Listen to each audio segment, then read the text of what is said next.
Genesis 41.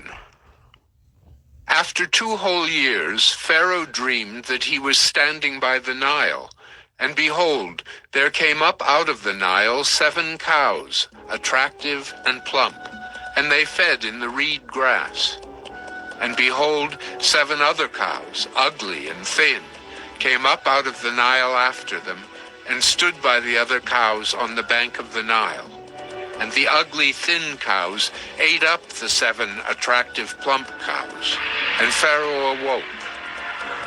And he fell asleep and dreamed a second time.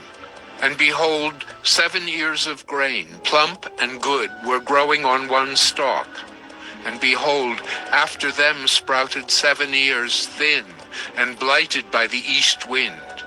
And the thin ears swallowed up the 7 plump, full ears. And Pharaoh awoke, and behold, it was a dream. So in the morning his spirit was troubled, and he sent and called for all the magicians of Egypt and all its wise men. Pharaoh told them his dreams, but there was none who could interpret them to Pharaoh.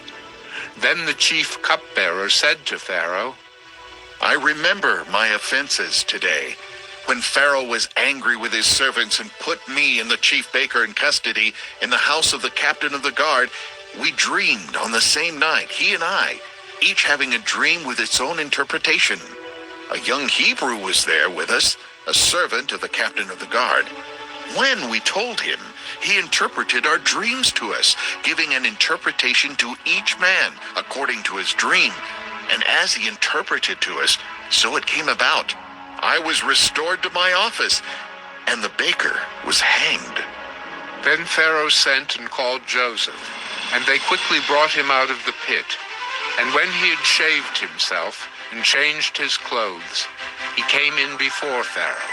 And Pharaoh said to Joseph, I have had a dream, and there is no one who can interpret it. I have heard it said of you that when you hear a dream, you can interpret it. Joseph answered Pharaoh, It is not in me. God will give Pharaoh a favorable answer. Then Pharaoh said to Joseph, Behold, in my dream I was standing on the banks of the Nile.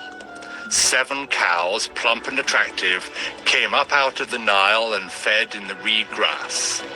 7 other cows came up after them, poor and very ugly and thin, such as I had never seen in all the land of Egypt.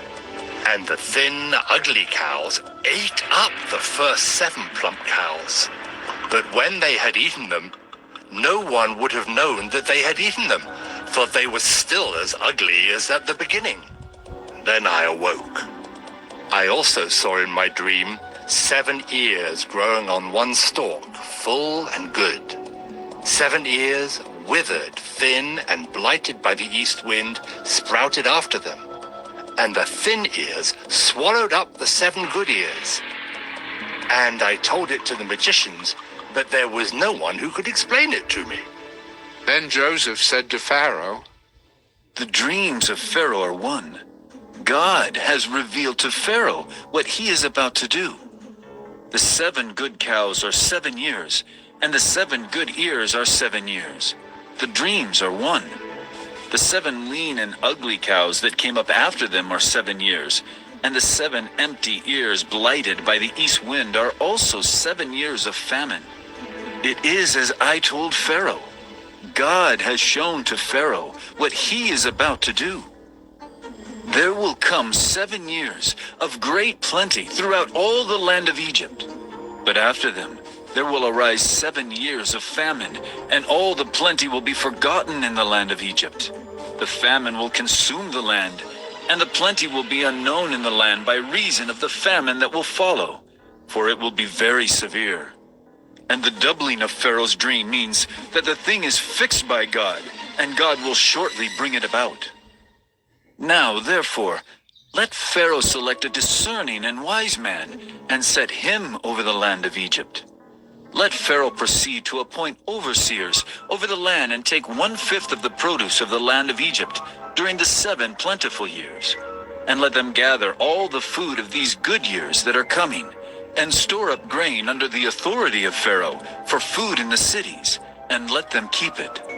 That food shall be a reserve for the land against the 7 years of famine that are to occur in the land of Egypt, so that the land may not perish through the famine."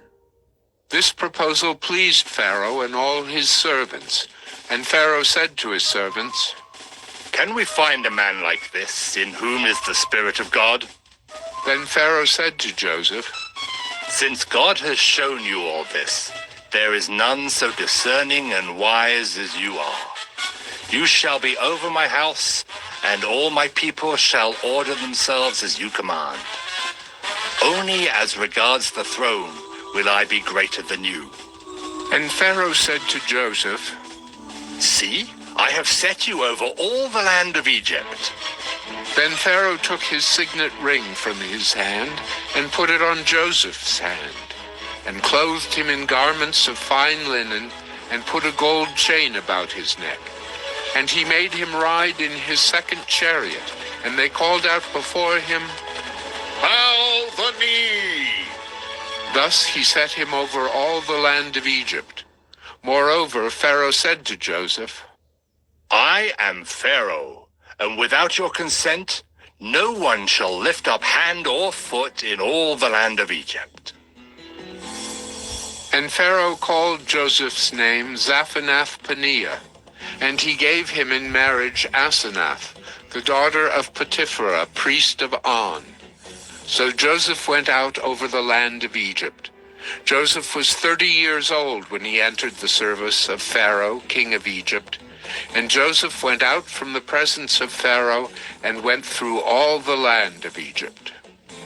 During the 7 plentiful years, the earth produced abundantly, and he gathered up all the food of these 7 years, which occurred in the land of Egypt, and put the food in the cities.